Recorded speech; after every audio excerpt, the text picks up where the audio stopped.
Professor ਸਾਹਿਬ ਤੁਹਾਡਾ ਬਹੁਤ-ਬਹੁਤ ਸਵਾਗਤ ਹੈ। ਗੁੱਡ ਮਾਰਨਿੰਗ, ਸਤਿ ਸ਼੍ਰੀ ਅਕਾਲ। Thank you. ਤੇ ਮੈਂ ਤੁਹਾਡੇ ਨਾਲ ਜਿਹੜੀ ਗੱਲ ਅੱਜ ਆਪਾਂ ਕਰਨੀ ਹੈ ਇਹ ਹੈਗੀ ਹੈ ਭਾਰਤ ਦਾ ਆਰਥਿਕ ਵਿਕਾਸ ਆਜ਼ਾਦੀ ਤੋਂ ਬਾਅਦ, ਕਿਉਂਕਿ ਹੁਣ ਇਹ ਆਜ਼ਾਦੀ ਵਾਲਾ ਵੀਕ ਹੈ।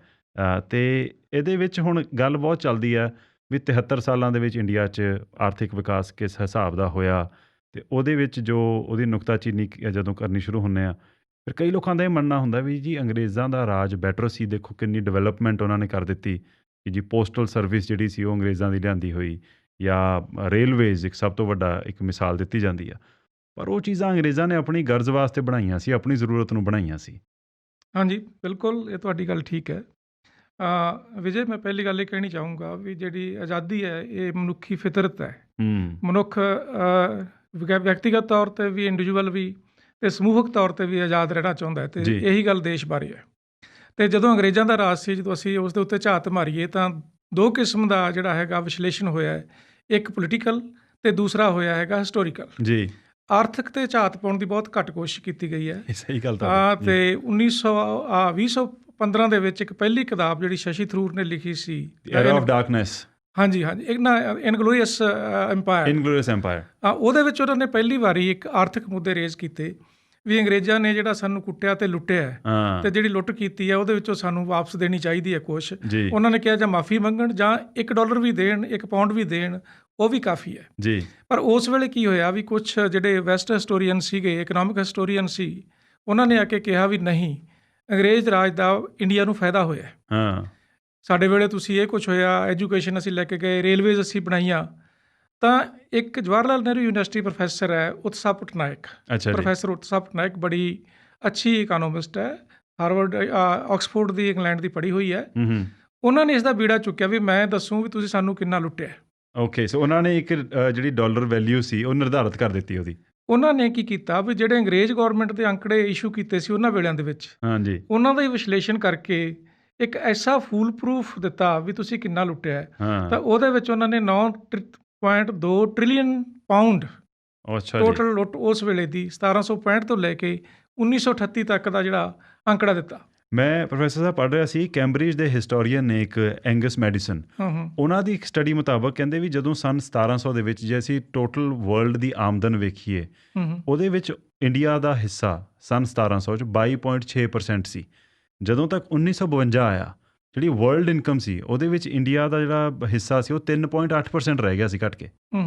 ਸੋ ਇਹਦੇ ਵਿੱਚ ਜਿਹੜੀ ਇਹ ਗਿਰਾਵਟ ਆਈ, ਆਫਕੋਰਸ ਜਿਹੜੀ ਆਰਥਿਕਤਾ ਦੀਆਂ ਜੜ੍ਹਾਂ ਸੀ ਉਹ ਬ੍ਰਿਟਿਸ਼ ਰਾਜ ਦੌਰਾਨ ਕਿਵੇਂ ਖੋਖਲੀਆਂ ਹੋਈਆਂ, ਉਹਦੇ ਵਿੱਚ ਜਿਹੜਾ ਜ਼ਮੀਨਦਾਰੀ ਸਿਸਟਮ ਸੀ, ਭਾਵੇਂ ਸਾਡੀ ਐਗਰੀਕਲਚਰਲ ਆਊਟਪੁੱਟ ਸੀ, ਜਿਹੜੀ ਡੋਮੈਸਟਿਕ ਇੰਡਸਟਰੀ ਸੀ, ਉਹਨੂੰ ਕਿਵੇਂ ਖ਼ਤਮ ਕਰ ਦਿੱਤਾ ਗਿਆ। ਬਿਲਕੁਲ, ਉਹਦੇ ਬਾਰੇ ਥੋੜ੍ਹੀ ਜਿਹੀ ਗੱਲ ਜ਼ਰੂਰ ਪਹਿਲਾਂ ਕਰ ਲਈਏ ਜੀ।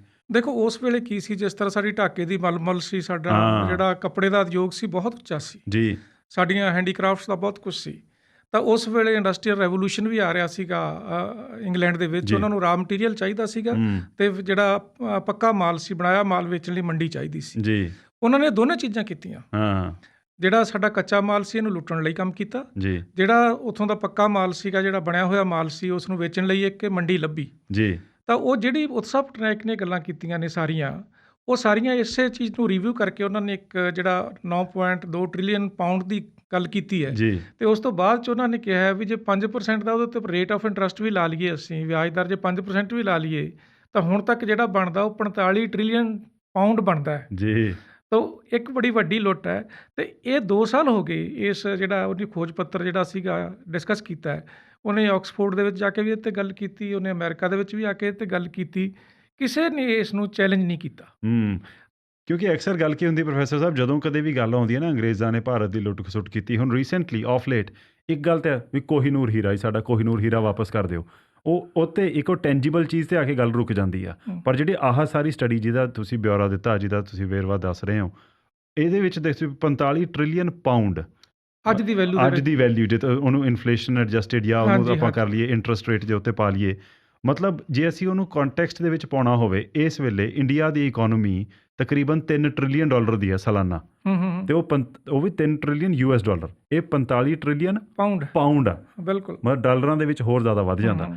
ਅੱਛਾ, ਹੁਣ ਜੇ ਗੱਲ ਕਰੀਏ ਜੀ, ਜਦੋਂ ਆਜ਼ਾਦੀ ਮਿਲੀ 1947 ਦੀ ਗੱਲ ਕਰੀਏ, ਉਸ ਵੇਲੇ ਇਕੋਨਮੀ ਸਟੈਗਨੈਂਟ ਸੀ, ਗਰੋਥ ਰੇਟ ਬਿਲਕੁਲ 0 ਦੇ ਬਰਾਬਰ ਸੀ ਜਾਂ ਸੀਗਾ ਹੀ ਨਹੀਂ। ਪ੍ਰੋਡਕਟਿਵਿਟੀ ਬੜੀ ਘੱਟ ਸੀ, 0.01 ਸੀ 0.01 ਸੀ, ਮਤਲਬ ਬਿਲਕੁਲ ਹੀ ਐਟ ਸਨੇਲਸ ਪੇਸ। ਬਿਲਕੁਲ ਹੈ ਨਾ ਜੀ। ਅੱਛਾ, ਜਿਹੜੀ ਫਾਰਮਿੰਗ ਵੀ ਸੀ, ਉਹ ਵੀ ਜਿਹੜੇ ਕਿਸਾਨ ਸੀ, ਉਹ ਉਨੀ ਕੀ ਖੇਤੀ ਪ੍ਰੋਡਕਟਿਵਿਟੀ ਸੀ ਕਿ ਆਪਣੇ ਗੁਜ਼ਾਰੇ ਜੋਗੀ ਹੀ ਉਹ ਖੇਤੀ ਕਰ ਸਕਦੇ ਸੀ। ਜ਼ਮੀਨਦਾਰੀ ਸਿਸਟਮ ਚੱਲ ਰਿਹਾ ਸੀ, ਜਿਹੜੀ ਡੋਮੈਸਟਿਕ ਇੰਡਸਟਰੀ ਸੀ ਉਹਦਾ ਲੱਕ ਆਲਰੇਡੀ ਟੁੱਟ ਚੁੱਕਾ ਸੀ। ਜਦੋਂ 1947 ਦੇ ਵਿੱਚ ਇਸ ਤਰ੍ਹਾਂ ਦੇ ਮੁਲਕ ਦੀ ਵਾਗਡੋਰ ਆਉਂਦੀ ਆ ਕਿਸੇ ਸਰਕਾਰ ਦੇ ਹੱਥ ਵਿੱਚ, ਜਾਂ ਜਿਹੜੇ ਉਸ ਵੇਲੇ ਦੇ ਅਰਥ ਸ਼ਾਸਤਰੀ ਸੀ ਜਿਨ੍ਹਾਂ ਨੂੰ ਕਿਹਾ ਗਿਆ ਵੀ ਸੋਚੋ ਹੁਣ ਕੀ ਕਰਨਾ, ਬਹੁਤ ਵੱਡਾ ਚੈਲੰਜ ਸੀ ਜੀ ਇਹ। ਤੇ ਬਿਲਕੁਲ ਇਹ ਵੱਡਾ ਚੈਲੰਜ ਸੀ, ਅਤੇ ਮੈਂ ਇਹ ਵੀ ਦੱਸ ਦੇਣਾ ਚਾਹੁੰਦਾ ਵੀ ਸ਼ੁਰੂਆਤ ਵੀ ਬਹੁਤ ਵਧੀਆ ਹੋਈ ਸੀ। ਇੱਕ ਫਰੀਡਮ ਸਟਰਗਲ ਦਾ ਮੋਮੈਂਟਮ ਸੀ, ਉਸ ਦੇ ਵਿੱਚ ਸਾਡੇ ਗਦਰੀ ਬਾਬਿਆਂ ਦਾ, ਸਰਾਭਿਆਂ ਦਾ, ਭਗਤ ਸਿੰਘਾਂ ਦਾ ਬੜਾ ਵੱਡਾ ਯੋਗਦਾਨ ਸੀ, ਖਾਸ ਕਰਕੇ ਪੰਜਾਬੀਆਂ ਦੀਆਂ ਤਾਂ ਬਹੁਤ ਹੀ ਵੱਡਾ ਯੋਗਦਾਨ ਸੀ ਜੀ। ਸੋ ਉਸ ਤੋਂ ਪਿੱਛੋਂ ਇੱਕ ਜਿਹੜਾ ਮੋਮੈਂਟਮ ਸੀ, ਉਹਦੇ ਵਿੱਚ ਪਹਿਲੀ ਜਿਹੜੀ ਸਾਡੇ ਕੋਲ ਚੁਣੌਤੀ ਸੀ ਵੀ ਕੰਸੋਲੀਡੇਸ਼ਨ ਕਰਨੀ ਹੈ, ਕਿਉਂਕਿ ਇਕੋਨਮੀ ਬਿਲਕੁਲ 200 ਸਾਲ ਲੁੱਟੀ ਗਈ ਸੀ, ਸੈਕੰਡ ਵਰਲਡ ਵਾਰ ਖਤਮ ਹੋਈ ਸੀ, ਬੜੇ ਹਾਲਾਤ ਮਾੜੇ ਸੀ, ਅਤੇ ਜਿਹੜੀ ਕੰਸੋਲੀਡੇਸ਼ਨ ਕਰਨ ਦੀ ਲੋੜ ਸੀ ਉਹ ਬੜੀ ਸ਼ੁਰੂਆਤ ਬਹੁਤ ਵਧੀਆ ਹੋਈ ਸੀਗੀ। 1950 ਤੱਕ ਅਸੀਂ ਆਪਣਾ ਸੰਵਿਧਾਨ ਵੀ ਲਾਗੂ ਕਰ ਲਿਆ ਸੀ, ਕਾਫੀ ਅੱਛਾ ਸੰਵਿਧਾਨ ਬਣ ਚੁੱਕਿਆ ਸੀਗਾ। 1952 ਦੇ ਵਿੱਚ ਜਿਹੜੀ 5 ਈਅਰ ਪਲਾਨ ਸ਼ੁਰੂ ਹੋਈ, ਜਿਹਦੇ ਵਿੱਚ ਪਹਿਲਾਂ ਕਿਹਾ ਗਿਆ ਕਿ ਅਸੀਂ ਐਗਰੀਕਲਚਰ ਹੈ ਜਿਹੜੀ ਸਾਡੀ, ਇਸ ਨੂੰ ਡਿਵੈਲਪ ਕਰਾਂਗੇ, ਕਿਉਂਕਿ ਸਾਡੇ ਕੋਲ ਫੂਡ ਪ੍ਰੋਬਲਮ ਸੀ। 1957 ਦੇ ਵਿੱਚ 1957 ਦੇ ਵਿੱਚ ਜਾ ਕੇ ਪਹਿਲੀ ਇੰਡਸਟਰੀਅਲ ਪਾਲਿਸੀ ਵੀ ਆਈ ਹੈ ਜੀ। ਤਾਂ ਸ਼ੁਰੂਆਤ ਸੀ ਜਿਹੜੀ ਇਹ ਬਹੁਤ ਵਧੀਆ ਕੀਤੀ ਗਈ ਸੀਗੀ। ਜਿਹੜਾ ਬੇਸ ਸੀਗਾ ਡਿਵੈਲਪਮੈਂਟ ਦਾ, ਜੇ ਆਪਾਂ 1947 ਤੋਂ 1965 ਤੱਕ ਦਾ ਲਈਏ ਸਮਾਂ ਜੀ, ਤਾਂ ਇੱਕ ਡਿਵੈਲਪਮੈਂਟ ਦਾ ਬੇਸ ਉਸ ਵੇਲੇ ਬਣ ਚੁੱਕਿਆ ਸੀਗਾ। ਉਸ ਵੇਲੇ ਕੋਈ ਇਸ ਤਰ੍ਹਾਂ ਦੀ ਕਰਪਸ਼ਨ ਵੀ ਨਹੀਂ ਸੀ, ਇਸ ਵੇਲੇ ਤਾਂ ਡਿਸਟਰੈਕਸ਼ਨਸ ਕੋਈ ਨਹੀਂ ਸੀਗੀਆਂ, ਬੜੀ ਸੋਹਣੀ ਇਕੋਨਮੀ ਨੂੰ ਕੰਸੋਲੀਡੇਟ ਕਰਨ ਦੀ ਕੋਸ਼ਿਸ਼ ਕੀਤੀ ਗਈ ਸੀ। ਔਰ ਇਹਦੇ ਨਾਲ ਹੀ ਜਿਹੜਾ ਨਹਿਰੂਵੀਅਨ ਸੋਸ਼ਲਿਜ਼ਮ ਸੀਗਾ, ਜਿਹੜਾ ਜਿਹਦੇ ਵਿੱਚ ਜਿਹੜੀਆਂ ਸਮਾਜਿਕ ਸੇਵਾਵਾਂ ਸੀਗੀਆਂ ਉਹ ਸਰਕਾਰ ਦੇ ਹੱਥ ਸੀ, ਸਟੇਟ ਦੇ ਹੱਥ ਸੀ, ਤਾਂ ਉਹ ਸਟੇਟ ਦਾ ਇੱਕ ਰਿਸਪੋਂਸੀਬਿਲਿਟੀ ਸੀ। ਸੋ ਜੇ ਮੈਂ ਦੇਖਾਂ ਇਸ ਨੂੰ ਤਾਂ 1962-63 ਤੱਕ ਜਿਹੜਾ ਸੀਗਾ ਸਮਾਂ ਸੀ ਜਿਹੜਾ ਜੀ, ਇਹ ਕਾਫੀ ਅੱਛਾ ਸਮਾਂ ਸੀ, ਜਿਹਦੇ ਵਿੱਚ ਡੈਮੋਕ੍ਰੈਟਿਕ ਫੰਕਸ਼ਨਿੰਗ ਵੀ ਸੀਗੀ ਅਤੇ ਇਕੋਨਮੀ ਨੂੰ ਕੰਸੋਲੀਡੇਸ਼ਨ ਦਾ ਸਮਾਂ ਵੀ ਸੀ। ਮਤਲਬ ਜੇ ਅਸੀਂ ਉੱਥੇ ਵੇਖੀਏ ਉਸ ਦੌਰ ਨੂੰ ਜੇ ਵੇਖਦੇ ਹਾਂ, ਜਿਹੜੇ ਪ੍ਰੋਜੈਕਟਸ ਉਸ ਵੇਲੇ ਕੀਤੇ ਗਏ, ਭਾਖੜਾ ਨੰਗਲ ਡੈਮ, ਬਿਲਕੁਲ ਉਹਦੀ ਨੀਂਹ ਰੱਖੀ ਗਈ, ਉਹਦੀ ਸ਼ੁਰੂਆਤ ਹੋਈ 1955 ਦੇ ਵਿੱਚ। 1960s ਦੇ ਵਿੱਚ ਹੀ ਮੈਂ ਪੰਜਾਬ ਐਗਰੀਕਲਚਰ ਯੂਨੀਵਰਸਿਟੀ 1962 ਦੇ ਵਿੱਚ, ਪੰਜਾਬੀ ਯੂਨੀਵਰਸਿਟੀ ਪਟਿਆਲਾ ਵੀ 1962 ਦੇ ਵਿੱਚ, ਅਤੇ ਇਸੇ ਹੀ ਸਮੇਂ ਦੌਰਾਨ ਮੇਰੇ ਖਿਆਲ ਅਰਲੀ 1950s ਦੇ ਵਿੱਚ IIT ਦੀ ਸਥਾਪਨਾ ਕਰ ਦਿੱਤੀ ਗਈ ਸੀ। IITs, IIMs ਜੀ, ਅਤੇ Indian council of agriculture research ਸੀ ਜਿਹੜੀ, ਇਸ ਨੂੰ ਬੜਾ ਪ੍ਰਪੱਖ ਕੀਤਾ ਗਿਆ। Indian council of medical research ਨੂੰ ਪ੍ਰਪੱਖ ਕੀਤਾ ਗਿਆ। ਐਟੋਮਿਕ ਐਨਰਜੀ ਕੀਤੀ ਗਈ। ਭਾਰਤ ਹੈਵੀ ਇਲੈਕਟ੍ਰੀਕਲ ਬਣਾਇਆ ਗਿਆ। ਬਹੁਤ ਕੁਛ ਉਸ ਵੇਲੇ ਦਾ ਜਿਹੜਾ ਸਮਾਂ ਸੀਗਾ ਸ਼ੁਰੂਆਤ ਕੀਤੀ ਗਈ ਜੀ। ਸੋ ਜਿਹੜਾ ਉਹ ਇਕਨੋਮਿਕ ਪੁਸ਼ ਦਿੱਤਾ ਗਿਆ ਉਸ ਵੇਲੇ, ਕਿਉਂਕਿ ਮੈਨੂੰ ਲੱਗਦਾ ਪ੍ਰਧਾਨ ਮੰਤਰੀ ਜਵਾਹਰ ਲਾਲ ਨਹਿਰੂ ਫਿਰ ਇੱਕ ਵਰਲਡ ਟੂਰ 'ਤੇ ਵੀ ਨਿਕਲੇ ਸੀ। ਜਿਹੜੇ ਕੋਈ ਪ੍ਰੋਮੀਨੈਂਟ ਇੰਡੀਅਨਸ ਸੀਗੇ ਜਿਹੜੇ ਦੁਨੀਆ ਭਰ ਦੇ ਵਿੱਚ ਵੱਸਦੇ ਸੀ, ਉਹਨਾਂ ਨੂੰ ਜਾ ਕੇ ਮਿਲੇ ਵੀ ਸੀ ਉਹ। ਅਤੇ ਇੱਥੇ ਕਹਿੰਦੇ ਇੱਕ ਆਪਣੇ ਜਿਹੜੇ ਸੀਗੇ ਮੇਓ ਸਿੰਘ, ਜਿਨ੍ਹਾਂ ਨੇ ਕਿ ਇੱਥੇ ਪਾਲ ਦੀ ਪਿੰਡ ਵਸਾਇਆ ਸੀ, ਨਹਿਰੂ ਆ ਕੇ ਉਹਨਾਂ ਨੂੰ ਵੀ ਮਿਲੇ ਸੀ। ਅਤੇ ਉਹ ਇੱਕ ਰੀਜ਼ਨ ਇਹੋ ਸੀ ਕਿ ਇਨਵੈਸਟਮੈਂਟ ਅਤੇ ਹੋਰ ਆਈਡੀਆਜ਼ ਇਕੱਤਰ ਕਰਨੇ। ਜਿਹੜਾ ਉਸ ਵੇਲੇ ਦਾ ਪਲੈਨਿੰਗ ਕਮਿਸ਼ਨ ਵਾਲਾ ਮਾਡਲ ਸੀਗਾ ਜੀ, ਉਹ 5-5 ਸਾਲ ਵਾਲਾ ਜਿਹੜਾ ਪਲਾਨ ਇੰਪਲੀਮੈਂਟ ਕੀਤਾ ਜਾਂਦਾ ਸੀ, ਉਹ USSR ਦੀ ਤਰਜ਼ 'ਤੇ ਆਧਾਰਿਤ ਸੀ। ਹਾਂਜੀ। ਅਤੇ ਉਸ ਤੋਂ ਬਾਅਦ ਹੁਣ ਜਿਹੜੀਆਂ ਫਿਰ 1964 ਤੱਕ, ਕਿਉਂਕਿ 1964 ਦੇ ਵਿੱਚ ਜਵਾਹਰ ਲਾਲ ਨਹਿਰੂ ਦੀ ਮੌਤ ਹੋਈ, ਉਸ ਤੋਂ ਪਹਿਲਾਂ 62 ਦੇ ਵਿੱਚ ਚਾਈਨਾ ਨਾਲ ਜੰਗ ਲੱਗ ਗਈ ਸੀ। ਜਿਹੜੀ ਚਾਈਨਾ ਦੇ ਨਾਲ ਵਾਰ ਹੋਈ, ਮੇਰੇ ਖਿਆਲ ਉਹਨੇ ਕਾਫੀ ਜਿਹੜੀਆਂ ਕਮੀਆਂ ਪੇਸ਼ੀਆਂ ਸੀ ਉਹਨਾਂ ਨੂੰ ਉਜਾਗਰ ਕੀਤਾ ਹੈ, ਜਿਹੜੇ ਆਉਂਦੇ ਉਹ ਸਾਲ ਸੀਗੇ। ਕਿਉਂਕਿ ਜਿਹੜੀ ਪੋਲੀਟੀਕਲ ਸਟੇਬਿਲਿਟੀ ਸੀ ਇੱਕ, ਤਾਂ ਉਹਨੂੰ ਖੋਰਾ ਲੱਗਣਾ ਸ਼ੁਰੂ ਹੋਇਆ। ਅਤੇ ਫਿਰ ਜਵਾਹਰ ਲਾਲ ਨਹਿਰੂ ਦੀ ਮੌਤ ਤੋਂ ਬਾਅਦ ਜਿਹੜੀ ਆਰਥਿਕ ਵਿਕਾਸ ਦਾ ਜਿਹੜਾ ਫਿਰ ਰੁਝਾਨ ਸੀ, ਉਹ ਕਿੱਧਰ ਨੂੰ ਗਿਆ ਜੀ ਫਿਰ? ਦੇਖੋ ਆਪਣਾ ਵਿਜੇ, ਇਸ ਦੇ ਵਿੱਚ ਇਹ ਗੱਲ ਹੈ ਕਿ ਵੀ ਵਾਰ ਇੱਕ ਪਾਸਾ ਸੀਗਾ ਉਸ ਚੀਜ਼ ਦਾ, ਪਰ ਉਹਦੇ ਨਾਲ ਕੀ ਹੈ, ਜਿਹੜੀ ਡਿਟੀਰੀਓਰੇਸ਼ਨ ਹੈ, ਜਿਹੜੀ ਨਹਿਰੂ ਦੇ ਅਖੀਰ ਦੇ ਸਮੇਂ ਦੇ ਵਿੱਚ ਜਿਹੜੀ ਇੱਕ ਇੰਸਟੀਟਿਊਸ਼ਨ ਜਿਹੜੀਆਂ ਬਣਾਈਆਂ ਜਾ ਰਹੀਆਂ ਸੀਗੀਆਂ, ਡਿਵੈਲਪਮੈਂਟ ਦੀਆਂ ਸੰਸਥਾਵਾਂ ਬਣਾਈਆਂ ਜਾ ਰਹੀਆਂ ਸੀ, ਉਹਨਾਂ ਦੇ ਵਿੱਚ ਡਿਟੀਰੀਓਰੇਸ਼ਨ ਨਹਿਰੂ ਦੇ ਹੁੰਦੇ ਹੀ ਸ਼ੁਰੂ ਹੋ ਗਈ ਸੀ। ਅਤੇ ਉਹ ਇਸ ਹੱਦ ਤੱਕ ਮੁੜ ਕੇ ਡਾਊਨ ਚਲੀ ਗਈ ਵੀ ਸਾਡੀਆਂ ਜਿਹੜੀਆਂ ਸਾਰੀਆਂ ਸੰਸਥਾਵਾਂ ਸੀਗੀਆਂ ਉਹ ਬਹੁਤ ਹੀ ਕਮਜ਼ੋਰ ਹੁੰਦੀਆਂ ਗਈਆਂ। ਤੁਸੀਂ ਦੇਖੋ, ਲੜਾਈ ਤਾਂ 1965 ਦੀ ਲੱਗੀ ਸੀ। 1965 ਦੇ ਵਿੱਚ ਵੀ ਸਾਡੇ ਕੋਲੇ ਫੂਡ ਦੀ ਸ਼ਾਰਟੇਜ ਆਈ ਜੀ।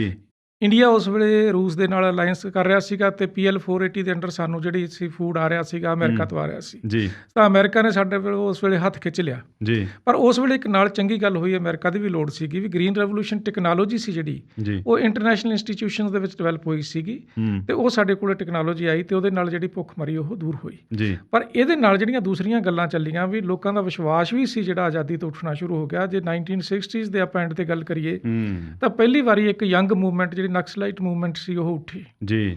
ਉਹ ਕਹਿੰਦੇ ਵੀ ਜਿਸ ਕਿਸਮ ਦਾ ਵਿਕਾਸ ਅਸੀਂ ਕਰ ਰਹੇ ਹਾਂ ਜਾਂ ਜਿਸ ਕਿਸਮ ਦਾ ਨਿਘਾਰ ਸਾਡੇ ਇਹਦੇ ਵਿੱਚ ਆਉਣਾ ਸ਼ੁਰੂ ਹੋ ਗਿਆ ਉਹਦੇ ਖਿਲਾਫ ਇੱਕ ਬੜੀ ਹਿੰਸਕ ਕਿਸਮ ਦੀ ਉਹ ਜਿਹੜੀ ਸੀਗੀ ਵਿਰੋਧ ਸੀ ਜੀ। ਫਿਰ ਉਸ ਤੋਂ ਬਾਅਦ ਲਗਾਤਾਰ ਹੈ ਜਿਹੜਾ ਸਾਡਾ ਅਸੀਂ ਆਰਥਿਕਤਾ ਨੂੰ ਛੱਡ ਕੇ ਅਸੀਂ ਹੋਰ ਹੀ ਪਾਸੇ ਨੂੰ ਪੈ ਗਏ। 1975 ਦੇ ਵਿੱਚ ਐਮਰਜੈਂਸੀ ਲੱਗ ਗਈ ਜੀ।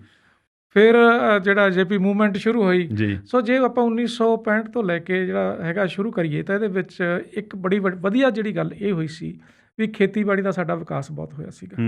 ਗ੍ਰੀਨ ਰੈਵੋਲੂਸ਼ਨ ਤੇ ਵਾਈਟ ਰੈਵੋਲੂਸ਼ਨ। ਹਾਂਜੀ, ਗ੍ਰੀਨ ਰੈਵੋਲੂਸ਼ਨ ਤੇ ਵਾਈਟ ਰੈਵੋਲੂਸ਼ਨ। ਤੇ ਜੇ ਇਹਦੇ ਵਿੱਚ ਮੈਨੂੰ ਜੇ ਪੁੱਛਿਆ ਜਾਵੇ ਤਾਂ ਮੈਂ ਜਿਹੜਾ ਦਾ ਸਿਹਰਾ ਦਿੰਦਾ ਇਹ ਕਿਸਾਨਾਂ ਤੇ ਮਜ਼ਦੂਰਾਂ ਦੇ ਹੈ। ਉਹਨਾਂ ਨੇ ਕੋਈ ਗਲਤੀ ਨਹੀਂ ਕੀਤੀ ਕਿ ਆਪਣਾ ਜਿਹੜੀ ਜ਼ਿੰਮੇਵਾਰੀ ਉਹਨਾਂ ਦੇ ਨਾਲ ਲੱਗੀ ਸੀ ਜੀ ਉਹ ਉਹਨਾਂ ਨੇ ਬਿਲਕੁਲ ਪੂਰੀ ਕੀਤੀ ਹੈ।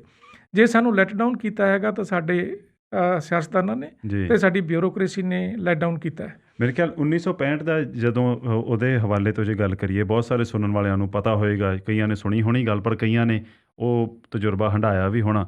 ਜਦੋਂ ਰਿਸੋਰਸਿਸ ਦੀ ਇੰਨੀ ਘਾਟ ਸੀ, ਫੂਡ ਸ਼ਾਰਟੇਜ ਸੀ, ਉਦੋਂ ਪ੍ਰਧਾਨ ਮੰਤਰੀ ਲਾਲ ਬਹਾਦਰ ਸ਼ਾਸਤਰੀ ਨੇ ਕਿਹਾ ਸੀ ਵੀ ਹਰ ਵਿਅਕਤੀ ਹਰ ਰੋਜ਼ ਇੱਕ ਡੰਗ ਦਾ ਭੋਜਨ ਉਹ ਤੁਸੀਂ ਮਿਸ ਕਰੋ ਜੀ। ਅਤੇ ਉਹਦੇ ਤਾਂ ਕਿ ਜਿਹੜੀ ਫੂਡ ਸਕੈਰਸਿਟੀ ਸੀ ਉਹਨੂੰ ਠੱਲ ਪਾਈ ਜਾ ਸਕੇ, ਉਹਨੂੰ ਕਾਬੂ ਕੀਤਾ ਜਾ ਸਕੇ। ਪ੍ਰੋਫੈਸਰ ਸਾਹਿਬ, ਹੁਣ ਜੇ ਅਸੀਂ ਗੱਲ ਕਰ ਰਹੇ ਸੀ ਵੀ ਇੰਡੀਆ ਦੀ ਆਜ਼ਾਦੀ ਤੋਂ ਬਾਅਦ 1947 ਤੋਂ ਲੈ ਕੇ 1965 ਤੱਕ ਦੇ ਦੌਰ ਦੀ ਗੱਲ ਹੋਈ। ਹੁਣ ਉਸ ਤੋਂ ਮਗਰੋਂ ਜਿਹੜਾ ਪੋਸਟ ਜਵਾਹਰ ਲਾਲ ਨਹਿਰੂ ਐਰਾ ਉਹਦੇ ਵਿੱਚ ਇੱਕ ਤਾਂ ਬਹੁਤ ਹੀ ਛੇਤੀ ਕੁਇਕ ਸਕਸੈਸ਼ਨ ਦੇ ਵਿੱਚ ਪਹਿਲਾਂ ਜਵਾਹਰ ਲਾਲ ਨਹਿਰੂ ਦੀ ਮੌਤ ਹੋਈ, ਫਿਰ ਭੇਤ ਭਰੇ ਹਾਲਾਤਾਂ ਵਿੱਚ ਥੋੜ੍ਹੀ ਦੇਰ ਬਾਅਦ ਹੀ ਜਿਹੜੇ ਦੂਜੇ ਪ੍ਰਧਾਨ ਮੰਤਰੀ ਸੀ ਲਾਲ ਬਹਾਦਰ ਸ਼ਾਸਤਰੀ ਉਹਨਾਂ ਦੀ ਮੌਤ ਹੋਈ। ਉਸ ਤੋਂ ਬਾਅਦ ਫਿਰ ਥੋੜ੍ਹੀ ਪੋਲੀਟੀਕਲ ਅਪਹੀਵਲ ਜਿਹੀ ਆਉਣੀ ਸ਼ੁਰੂ ਹੋਈ ਇੰਡੀਆ ਦੇ ਵਿੱਚ, ਜਿਵੇਂ ਤੁਸੀਂ ਸੰਕੇਤ ਦਿੱਤਾ। ਫਿਰ ਐਮਰਜੈਂਸੀ ਜਦੋਂ ਲਾਗੂ ਹੋਈ, ਪਰ ਐਮਰਜੈਂਸੀ ਤੋਂ ਵੀ ਪਹਿਲਾਂ ਦੀ ਜੇ ਗੱਲ ਕਰੀਏ ਇੱਕ ਇੰਡੀਅਨ ਕਰੰਸੀ ਨੂੰ ਡੀਵੈਲਿਊ ਕੀਤਾ ਗਿਆ ਸੀ 1966 ਦੇ ਵਿੱਚ ਜਦੋਂ ਰੁਪਈਏ ਦੀ ਵੈਲਿਊ ਘਟਾਈ ਗਈ ਸੀ, ਕਿਉਂਕਿ ਉਦੋਂ ਜਿਹੜਾ 57% ਤੋਂ ਮਤਲਬ ਇੱਕ US ਡਾਲਰ ਦੇ ਮੁਕਾਬਲੇ ਜਿਹੜਾ ਭਾਰਤੀ ਰੁਪਈਆ 4 ਰੁਪਏ 76 ਪੈਸੇ ਦਾ ਹੁੰਦਾ ਸੀ US ਡਾਲਰ ਦੇ ਮੁਕਾਬਲੇ, ਉਹਦੀ ਵੈਲਿਊ ਘਟ ਕੇ 7.5 ਰੁਪਈਏ ਹੋ ਗਈ ਸੀ। ਅਤੇ ਉਹਦੀ ਉਸ ਵੇਲੇ ਕੀ ਵਜ੍ਹਾ ਹੋਈ ਸੀ ਜੀ? ਦੇਖੋ, ਜਦੋਂ ਅਸੀਂ ਕਿਸੇ ਵੀ ਕਰੰਸੀ ਦੀ ਵੈਲਿਊ ਘਟਾਉਂਦੇ ਹਾਂ ਇੱਕ ਮਜਬੂਰੀ ਦੇ ਵਿੱਚ ਕੀਤੀ ਜਾਂਦੀ ਹੈ। ਉਹਦਾ ਕਾਰਨ ਇਹ ਹੁੰਦਾ ਵੀ ਜਦੋਂ ਅਸੀਂ ਕਰੰਸੀ ਦੀ ਵੈਲਿਊ ਘਟਾਉਂਦੇ ਹਾਂ ਸਾਡੀਆਂ ਜਿਹੜੀਆਂ ਐਕਸਪੋਰਟਸ ਵੱਧਦੀਆਂ ਨੇ, ਇੰਪੋਰਟਸ ਘਟਦੀਆਂ ਨੇ ਉਹਦੇ ਨਾਲ। ਕਿਉਂਕਿ ਦੇਖੋ, ਇੱਕ ਡਾਲਰ ਦੇ ਮਗਰ ਤੁਹਾਨੂੰ 7 ਰੁਪਏ ਮਿਲਣ ਲੱਗ ਗਏ ਸੀ 4.5 ਰੁਪਏ ਦੀ ਜਗ੍ਹਾ ਦੇ ਉੱਤੇ ਬਾਹਰਲਿਆਂ ਨੂੰ, ਸੋ ਵੱਧ ਖਰੀਦ ਕਰਦੇ ਨੇ। ਸੋ ਜਿਹੜੀ ਡੀਵੈਲੂਏਸ਼ਨ ਦਾ ਪ੍ਰਿੰਸੀਪਲ ਇਹ ਹੁੰਦਾ ਹੈਗਾ ਵੀ ਅਸੀਂ ਜਦੋਂ ਐਕਸਪੋਰਟ ਵਧਾਉਣੀਆਂ ਚਾਹੁੰਦੇ ਹਾਂ। ਸੋ 1965 ਦੇ ਵਿੱਚ ਜਦੋਂ ਸਾਨੂੰ ਪ੍ਰੋਬਲਮ ਆਈ, ਅਸੀਂ ਬਾਹਰਲੀਆਂ ਚੀਜ਼ਾਂ ਮੰਗਾਉਣੀਆਂ ਸੀ, ਫੂਡ ਵੀ ਮੰਗਾਉਣਾ ਸੀ, ਤਾਂ ਉਸ ਵੇਲੇ ਕੀ ਹੋਇਆ, ਸਾਡੇ ਕੋਲੇ ਫੋਰਨ ਕਰੰਸੀ ਹੈ ਨਹੀਂ ਸੀ। ਫੋਰਨ ਕਰੰਸੀ ਨਾ ਹੋਣ ਦੇ ਕਰਕੇ ਡੀਵੈਲੂਏਸ਼ਨ ਕੀਤੀ ਗਈ। ਜਿਵੇਂ ਤੁਸੀਂ ਦੱਸਿਆ ਸੀ ਪਹਿਲਾਂ USA ਨੇ ਏਡ ਵੀ ਬੰਦ ਕਰਤੀ ਸੀ। ਸੋ ਉਹ ਜਿਹੜਾ ਇਰਾ ਸੀਗਾ, ਜੇ ਮੈਂ ਇਸ ਨੂੰ 1965 ਤੋਂ 1991 ਵਾਲਾ ਜੇ ਆਪਾਂ ਦੇਖੀਏ ਜਿਹੜਾ ਇਰਾ ਹੈ, ਉਹ ਇੱਕ ਬੜੀ ਇਕਨੋਮਿਕ ਕਨਫਿਊਜ਼ਨ ਦਾ ਇਰਾ ਸੀਗਾ। ਸਮਝ ਨਹੀਂ ਲੱਗ ਰਹੀ ਸੀ ਵੀ ਕਿਹੜੇ ਪਾਸੇ ਨੂੰ ਜਾਇਆ ਜਾਵੇ। 60 ਦੇ ਵਿੱਚ ਬੈਂਕ ਨੈਸ਼ਨਲਾਈਜ਼ ਕੀਤੇ, ਬਾਅਦ ਦੇ ਵਿੱਚ ਫਿਰ ਬੈਂਕ ਨੂੰ ਓਪਨਨੈਸ ਵੱਲ ਨੂੰ ਲਿਜਾਇਆ ਗਿਆ ਜੀ। ਫਿਰ 78 ਦੇ ਵਿੱਚ ਜਿਹੜਾ ਸੀਗਾ ਆਪਣਾ ਨੋਟਬੰਦੀ ਵੀ ਕੀਤੀ ਗਈ। ਸੀ 10,000 ਦਾ ਨੋਟ ਵੀ ਹੁੰਦਾ ਸੀ ਇੰਡੀਆ 'ਚ ਇੱਕ ਟਾਈਮ ਤੇ, ਬੰਦ ਕੀਤੀ ਗਈ ਜੀ। ਸੋ ਉਸ ਵੇਲੇ ਕੀ ਹੈ, ਜਿਹੜਾ ਆਰਥਿਕ ਵਿਕਾਸ ਹੈ ਵਿਜੇ, ਇਹਦੇ ਵਿੱਚ ਨਾ ਦੋ ਚੀਜ਼ਾਂ ਹੋਰ ਬਹੁਤ ਜ਼ਰੂਰੀ ਹੁੰਦੀਆਂ। ਇੱਕ ਇਕਨੋਮਿਕ ਫੈਕਟਰਸ ਹੁੰਦੇ ਨੇ, ਇੱਕ ਨਾਨ ਇਕਨੋਮਿਕ ਫੈਕਟਰਸ ਹੁੰਦੇ ਨੇ ਜੀ, ਜਿਹਦੇ ਵਿੱਚ ਪੋਲੀਟੀਕਲ ਸਿਸਟਮ ਹੈ ਜਿਹੜਾ ਰਾਜ ਦਾ, ਤੇ ਜਿਹੜਾ ਉੱਥੋਂ ਦਾ ਸਮਾਜਿਕ ਸਿਸਟਮ ਹੈ। ਸੋ ਬੜੀ ਦੁੱਖ ਦੀ ਗੱਲ ਹੈ ਵੀ ਅਸੀਂ ਆਰਥਿਕ ਜਿਹੜਾ ਸੀਗਾ ਸਾਡੇ ਕੋਲੇ ਬੇਸ ਆਧਾਰ ਬੜਾ ਅੱਛਾ ਸੀ। ਸਾਡੇ ਕੋਲੇ ਰਿਸੋਰਸਿਸ ਬਹੁਤ ਵਧੀਆ ਹੈ, ਇੰਡੀਆ ਦੀ ਲੋਕੇਸ਼ਨ ਬਹੁਤ ਵਧੀਆ ਹੈ, ਚਾਈਨਾ 4 ਚੁਫੇਰੋਂ ਘਿਰਿਆ ਹੋਇਆ ਹੈਗਾ, ਸਾਡੇ ਕੋਲੇ ਓਪਨ ਸੀ ਪਿਆ ਹੈ ਜੀ। ਸਾਡੇ ਕੋਲੇ ਜਿਹੜੀ ਐਜੂਕੇਸ਼ਨ ਦਾ ਆਧਾਰ ਬਣ ਚੁੱਕਿਆ ਸੀਗਾ। ਉਹ ਜਿਹੜੇ ਸਾਡੇ ਕੋਲੇ ਸਾਧਨ ਸੀ ਉਹਨਾਂ ਨੂੰ ਜਦੋਂ ਆਪਾਂ ਯੂਜ਼ ਕਰਨਾ, ਉਹਨਾਂ ਨੂੰ ਡਿਵੈਲਪਮੈਂਟ ਲਈ ਵਰਤਣਾ, ਉਹਦੇ ਲਈ ਪੋਲੀਟੀਕਲ ਤੇ ਸਮਾਜਿਕ ਜਿਹੜਾ ਆਧਾਰ ਬਹੁਤ ਜ਼ਰੂਰੀ ਹੈ। ਉਹ ਪੋਲੀਟੀਕਲ ਤੇ ਸਮਾਜਿਕ ਆਧਾਰ ਸੀ ਜਿਹੜਾ ਅਸੀਂ ਨਹੀਂ ਬਣਾ ਸਕੇ ਜੀ। ਪੋਲੀਟੀਕਲ ਦੇ ਵਿੱਚ ਸਾਡੇ ਕੀ ਹੋ ਗਿਆ ਵੀ ਇਲੈਕਸ਼ਨ ਜਿੱਤਣੀ ਹੈ, ਜਿਸ ਤਰ੍ਹਾਂ ਮਰਜ਼ੀ ਜਿੱਤੀ ਜਾਵੇ, ਸਾਨੂੰ ਇਸ ਦਾ ਰਿਹਾ ਹੀ ਨਹੀਂ ਵੀ ਵਿਕਾਸ ਵੀ ਕਰਨਾ ਜੀ। ਸਮਾਜ ਕੀ ਹੈ, ਸਮਾਜ ਦੇ ਵਿੱਚ ਅਸੀਂ ਬਹੁਤ ਸਾਰੀਆਂ ਚੀਜ਼ਾਂ ਉਹ ਜਿਹੜੀਆਂ ਸੀਗੀਆਂ, ਜਿਸ ਤਰ੍ਹਾਂ ਸਾਡੀਆਂ ਜਾਤ ਪਾਤ 'ਤੇ ਵੰਡੀਆਂ, ਸਾਡੀਆਂ ਧਰਮ ਦੇ ਆਧਾਰ 'ਤੇ ਵੰਡੀਆਂ, ਸਾਡੀਆਂ ਸੂਬਿਆਂ ਦੇ ਆਧਾਰ 'ਤੇ ਵੰਡੀਆਂ, ਉਹ ਸਾਰੀਆਂ ਚੀਜ਼ਾਂ ਜਿਹੜੀਆਂ ਉਹ ਉਸੇ ਤਰ੍ਹਾਂ ਹੀ ਪਈਆਂ ਰਹੀਆਂ। ਮੇਰੇ ਖਿਆਲ ਉਹ ਪ੍ਰੋਫੈਸਰ ਸਾਹਿਬ ਸਿੱਧਾ ਪੋਲੀਟੀਕਲ ਗੇਨ ਦੇ ਵਿੱਚ ਜਿਹੜਾ ਪੋਲੀਟੀਕਲ ਨੈਰੇਟਿਵ ਹੈ ਨਾ ਉੱਥੇ ਜਾਂਦਾ। ਜਦੋਂ ਵੋਟ ਬੈਂਕ ਵਾਲੀ ਪੋਲੀਟਿਕਸ ਸ਼ੁਰੂ ਹੋ ਗਈ ਤਾਂ ਜਿਹੜੇ ਪਾੜੇ ਜਿਨ੍ਹਾਂ ਦਾ ਤੁਸੀਂ ਹੁਣੇ ਜ਼ਿਕਰ ਕੀਤਾ, ਇਹਨਾਂ ਨੂੰ ਹਟਾਉਣ ਦੀ ਬਜਾਏ ਹੋਰ ਜ਼ਿਆਦਾ ਡੂੰਘਾ ਕੀਤਾ ਗਿਆ ਤਾਂ ਕਿ ਉਹ ਵੋਟ ਬੈਂਕ ਸੁਰੱਖਿਅਤ ਕੀਤਾ ਜਾ ਸਕੇ। ਬਿਲਕੁਲ, ਆਰਥਿਕ ਵਿਕਾਸ ਸੀ ਜਿਹੜਾ ਇੱਕ ਬਾਈ ਪ੍ਰੋਡਕਟ ਬਣ ਗਿਆ, ਮੇਨ ਪ੍ਰੋਡਕਟ ਹੀ ਨਹੀਂ ਰਿਹਾ ਆਰਥਿਕ ਵਿਕਾਸ ਜਾਂ ਆਰਥਿਕ ਬਿਹਤਰੀ ਲੋਕਾਂ ਦੀ ਜੀ। ਇਹ ਇੱਕ ਵੀ ਚਲੋ ਠੀਕ ਹੈ, ਅਸੀਂ ਇਲੈਕਸ਼ਨ ਜਿੱਤ ਰਹੇ ਹਾਂ, ਅਸੀਂ ਇੱਕ ਪੋਲੀਟੀਕਲ ਸਿਸਟਮ ਦੇ ਵਿੱਚ ਆਪਰੇਟ ਕਰ ਰਹੇ ਹਾਂ, ਉਹਦੇ ਵਿੱਚ ਕੀ ਹੈ ਜਿਹੜਾ ਕ੍ਰੋਨੀ ਕੈਪੀਟਲਿਜ਼ਮ ਵੀ ਆ ਗਿਆ, ਜਿਹਦੇ ਵਿੱਚ ਵੱਡੀਆਂ ਵੱਡੀਆਂ ਫਰਮਾਂ ਨੇ ਫੰਡ ਕਰਨਾ ਸ਼ੁਰੂ ਕਰ ਦਿੱਤਾ ਪੋਲੀਟੀਸ਼ੀਅਨਸ ਨੂੰ, ਅਤੇ ਉਹਦੇ ਨਾਲ ਉਹਨਾਂ ਨੇ ਬੈਨੀਫਿਟ ਲੈਣੇ ਸ਼ੁਰੂ ਕਰਤੇ। ਸੋ ਜਿਹੜਾ ਆਮ ਜਨਤਾ ਦਾ ਵਿਕਾਸ ਸੀ, ਜਿਹਦੇ ਵਿੱਚ ਉਹਨਾਂ ਦੀਆਂ ਮੁੱਖ ਜਿਹੜੀਆਂ ਲੋੜਾਂ ਸੀ ਉਹ ਸਮਾਜਿਕ ਸੇਵਾਵਾਂ ਦੀਆਂ ਸੀਗੀਆਂ, ਐਜੂਕੇਸ਼ਨ ਅਤੇ ਹੈਲਥ। ਸੋ 1965 ਤੋਂ ਲੈ ਕੇ 1991 ਤੱਕ ਇਹ ਲਗਾ ਲਈਏ ਵੀ ਆਰਥਿਕਤਾ ਦੇ ਪੱਖੋਂ ਇਹ ਸ਼ਸ਼ੋਪੰਜ ਵਾਲੇ 26 ਸਾਲ ਸੀ। ਬਿਲਕੁਲ ਸ਼ਸ਼ੋਪੰਜ ਵਾਲੇ ਸੀ, ਅਤੇ ਉਸ ਦੇ ਵਿੱਚ ਜਿਹੜੇ ਵੈਸਟਡ ਇੰਟਰਸਟ ਸੀ ਇਹਨਾਂ ਨੇ ਐਕਸਪਲੋਇਟ ਵੀ ਕੀਤਾ ਇਸ ਨੂੰ। ਇਹ ਨਹੀਂ ਵੀ ਉਸ ਦੇ ਵਿੱਚ ਜਿਹੜੇ ਜਿਸ ਤਰ੍ਹਾਂ ਦਾ ਕ੍ਰੋਨੀ ਕੈਪੀਟਲਿਜ਼ਮ ਡਿਵੈਲਪ ਹੋਇਆ ਹੈਗਾ, ਜਾਂ ਉਸ ਤਰ੍ਹਾਂ ਦੀਆਂ ਵੱਡੀਆਂ ਫਰਮਾਂ ਨੇ ਉਸ ਪਾਸੇ ਦੀ, ਜਾਂ ਸਮਾਜਿਕ ਸੇਵਾਵਾਂ ਦਾ ਪ੍ਰਾਈਵੇਟਾਈਜੇਸ਼ਨ ਹੋਇਆ ਉਸ ਵੇਲੇ ਦੇ ਵਿੱਚ, ਉਹ ਉਸ ਵੇਲੇ ਦੇ ਵਿੱਚ ਹੀ ਹੋਇਆ। ਮੈਂ ਪ੍ਰੋਫੈਸਰ ਦਾ ਪੜ੍ਹਦਾ ਸੀ ਵੀ, ਕਿਉਂਕਿ ਇੰਦਰਾ ਗਾਂਧੀ ਸਰਕਾਰ ਨੇ ਜਿਹੜੇ 14 ਪ੍ਰਾਈਵੇਟ ਬੈਂਕ ਸੀ ਉਹਨਾਂ ਨੂੰ ਨੈਸ਼ਨਲਾਈਜ਼ ਕਰਤਾ ਸੀ 1968 ਦੇ ਵਿੱਚ, 1968 ਦੇ ਵਿੱਚ, ਹੈ ਨਾ ਜੀ। ਉਹਦੇ ਕਰਕੇ ਕੀ ਹੋਇਆ ਵੀ ਜਿਹੜੇ ਆਹ ਬੈਂਕ ਸੀਗੇ, ਜਿਹੜੇ ਉਹਨਾਂ ਦੇ ਬੈਂਕਸ ਦੇ ਹੋਰ ਜਿਹੜੇ ਅਧਿਕਾਰੀ ਸੀ, ਉਹ ਪ੍ਰੋਜੈਕਟ ਦੀ ਅਪਰੇਜ਼ਲ ਕਰਨ ਦੇ ਆਧਾਰ 'ਤੇ ਲੋਨ ਪਾਸ ਨਹੀਂ ਸੀ ਕਰਦੇ। ਆਪਣੇ ਪੋਲੀਟੀਕਲ ਹਾਕਮਾਂ ਨੂੰ ਖੁਸ਼ ਕਰਨ ਦੇ ਵਾਸਤੇ ਉਹਨਾਂ ਦਾ ਵੀ ਟਾਰਗੇਟ ਉਹ ਬਣ ਗਿਆ ਸੀ। ਹਾਲਾਂਕਿ ਫਿਰ ਪਿੰਡੋਂ ਪਿੰਡ ਬੈਂਕਾਂ ਦੀਆਂ ਬ੍ਰਾਂਚਾਂ ਖੁੱਲ੍ਹੀਆਂ, ਉਹਦਾ ਫਾਇਦਾ ਵੀ ਹੋਇਆ, ਪਰ ਇਹ ਬੈਂਕਸ ਨੂੰ ਓਵਰਆਲ ਨੈਸ਼ਨਲਾਈਜ਼ ਕਰਨ ਦਾ ਇੱਕ ਇਹ ਨੁਕਸਾਨ ਜ਼ਰੂਰ ਹੋਇਆ ਕਿ ਜਿਹੜੇ ਕੁਝ ਅਜਿਹੇ ਪ੍ਰੋਜੈਕਟਸ ਦੇ ਵਿੱਚ ਪੈਸੇ ਲੈਂਡ ਕਰ ਦਿੱਤੇ ਗਏ ਜਿਹੜੇ ਕਿ ਡੈੱਡ ਲੋਨ ਬਣ ਗਏ ਅੱਗੇ ਚੱਲ ਕੇ। ਦੇਖੋ, ਜਿਹੜਾ ਬੈਂਕ ਨੈਸ਼ਨਲਾਈਜ਼ ਕੀਤਾ ਸੀ, ਇਹਦਾ ਉਸ ਵੇਲੇ ਸ਼ੁਰੂਆਤ ਦੇ ਵਿੱਚ ਬਹੁਤ ਫਾਇਦਾ ਹੋਇਆ। 30% ਦੀ ਰੈਗੂਲੇਸ਼ਨ ਕੀਤੀ ਗਈ ਵੀ ਪਿੰਡਾਂ ਦੇ ਵਿੱਚ ਬ੍ਰਾਂਚਾਂ ਖੋਲ੍ਹੀਆਂ ਜਾਣ ਜੀ। ਪਿੰਡਾਂ ਦੇ ਵਿੱਚ ਜਿਹੜਾ ਜਿਸ ਤਰ੍ਹਾਂ ਫਾਈਨੈਂਸ਼ੀਅਲ ਆਸਪੈਕਟ ਸੀ ਇਕੋਨਮੀ ਦਾ, ਪਿੰਡਾਂ ਦੇ ਵਿੱਚ ਚਲਾ ਗਿਆ। ਐਗਰੀਕਲਚਰ ਲੋਨ ਨਿਰਧਾਰਿਤ ਕੀਤੇ ਗਏ ਵੀ ਤੁਸੀਂ ਇੰਨੇ ਦੇਣੇ ਆ, ਉਹ ਦਿੱਤੇ ਗਏ। ਪਰ ਇੱਥੇ ਪ੍ਰੋਬਲਮ ਇਸ ਦੇ ਵਿੱਚ ਨਹੀਂ ਰੌਲਾ ਸੀ ਵੀ ਬੈਂਕ ਨੈਸ਼ਨਲਾਈਜ਼ ਕੀਤੇ ਜਾਂ ਨਹੀਂ ਨੈਸ਼ਨਲਾਈਜ਼ ਕੀਤੇ। ਗੱਲ ਬੈਂਕ ਦੀ ਰੈਗੂਲੇਸ਼ਨ ਦੀ ਹੈ ਜੀ। ਜੇ ਤੁਸੀਂ ਰੈਗੂਲੇਸ਼ਨ ਬਹੁਤ ਸਟਰੋਂਗ ਰੱਖੋ ਤਾਂ ਬੈਂਕ ਨੂੰ ਪ੍ਰੋਬਲਮ ਨਹੀਂ ਆਉਂਦੀ। ਜਦੋਂ ਤੁਸੀਂ ਰੈਗੂਲੇਸ਼ਨ ਦੇ ਵਿੱਚ ਸਿਆਸਤ ਵਾੜ ਦਿੰਦੇ ਹੋ, ਰੈਗੂਲੇਸ਼ਨ ਦੇ ਵਿੱਚ ਹੋਰ ਕਿਸਮ ਦੀਆਂ ਗੱਲਾਂ ਹੋਣੀਆਂ ਸ਼ੁਰੂ ਹੋ ਜਾਂਦੀਆਂ ਨੇ, ਜਿਸ ਤਰ੍ਹਾਂ ਪਿਛਲੇ 2-3 ਸਾਲਾਂ ਦੇ ਵਿੱਚ ਵੀ ਹੋਇਆ ਹੈਗਾ ਵੀ ਰਘੂਰਾਮ ਰਾਜਨ ਨੇ ਰਿਜ਼ਾਈਨ ਕਰਤਾ, ਉਸ ਤੋਂ ਬਾਅਦ ਵੀ ਰਿਜ਼ਾਈਨ ਕਰਤਾ, ਅਤੇ ਹੁਣ ਸਾਡਾ ਰਿਜ਼ਰਵ ਬੈਂਕ ਆਫ ਇੰਡੀਆ ਦਾ ਜਿਹੜਾ ਗਵਰਨਰ ਆ ਉਹ ਇੱਕ ਹਿਸਟੋਰੀਅਨ ਲਾਇਆ ਹੋਇਆ ਹੈਗਾ ਇਕਨੋਮਿਸਟ ਦੀ ਜਗ੍ਹਾ ਦੇ ਉੱਪਰ, ਇੱਕ ਐਡਮਿਨਿਸਟ੍ਰੇਟਰ ਲਾਇਆ ਹੋਇਆ ਜਿਹੜਾ ISC ਅਤੇ ਹਿਸਟਰੀ ਦਾ ਉਹਦਾ ਫੀਲਡ ਹੈ।